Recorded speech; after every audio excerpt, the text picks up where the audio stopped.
வல்லம்பக்கட்டில் ஒரு டெக்கார் பார்க்கலாமாங்க? ஆமாங்க, எனக்கு இந்த ஆர்டர் எப்படி புக் ஆச்சுன்னா, எனக்கு மலேசியன் நம்பர்லேருந்து ஒரு கால் வந்துச்சு. அதில் செம்பையான்ற அண்ணன் வந்து பேசினார். அந்த அண்ணா என்ன சொன்னார்னா, என்னோட அன்னிக்கு வளைக்காப்புமா டெக்காரும் மேக்கோரும் நீங்கள் தான் பண்ணணும்னு சொல்லி கேட்டாங்க. ஓகே பண்ணிடலாண்ணா அப்படின்னு சொல்லிட்டு எப்போன்னு கேட்கும் போது தான் ஒரு ஷாக்கு தர், நாளைக்கு காலையிலம்மான்னு சொல்லிட்டு.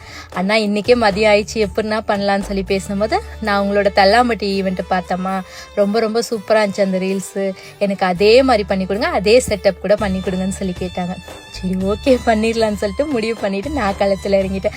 அண்ணா சொன்னார், எங்கள் ஊரில் இந்த அளவுக்கு இன்னும் பண்ணது கிடையாதுமா, அதனால எனக்கு பெஸ்ட்டாக பண்ணி கொடுங்க அப்படின்னு சொல்லி நிறைய கேட்டாங்க. அதனால தான் நான் இந்த என்ட்ரன்ஸை இதில் ஆட் பண்ணிக்கிட்டேன். ரொம்ப ரொம்ப ஸ்வீட்டுங்க, செம்மையாக. அவங்க அன்னைக்கு சர்ப்ரைஸ்க்காகவே அவங்க அண்ணா அன்னிக்காக இந்த அண்ணா இந்த ஈவெண்ட்டை வந்து பிளான் பண்ணியிருந்தார். நான் போய் பொருள் இருக்கனால அங்கே எல்லாருமே ஷாக் ஆகிட்டாங்க. என்ன டெக்கார் சொல்லியிருந்தாங்களா அப்படியா அப்படின்னு சொல்லிட்டு ரொம்ப ஜாலியாயிடுச்சு எனக்கு அவங்க ரியாக்ஷன் பார்க்க. செம்ம ஊருங்க. அந்த ஊரை பற்றி நான் அடுத்த ஒரு வீடியோவில் போடுறேன். அதோட மேக்கப் எப்படி வந்துச்சுன்ட்டு நான் அடுத்த வீடியோவில் சொல்கிறேன். இதுதான் இதோட அவுட்ஃபிட், இந்த டெக்காரோட அவுட்ஃபிட் எப்படி வந்திருக்குன்னு பாருங்களேன். நம்ம முருகன் அழகு தான், அவர் எங்கே இருந்தாலும் அழகு தான். இப்படி தாங்க இன்னைக்கு இந்த டெக்கார் இன்னைக்கு புக் ஆச்சு. இங்கே முடிச்சுட்டு நாங்கள் நைட்டு வீட்டுக்கு கிளம்பியாச்சு. உங்களுக்கு இந்த மாதிரி டெக்கார் வேணுமா, என்னை கான்டாக்ட் பண்ணுங்கள். நான் இதே மாதிரி சூப்பராக ஒரு அழகான டெக்கார் உங்களோட சந்திக்கிறேன். டாட்டா பாய் பாய்.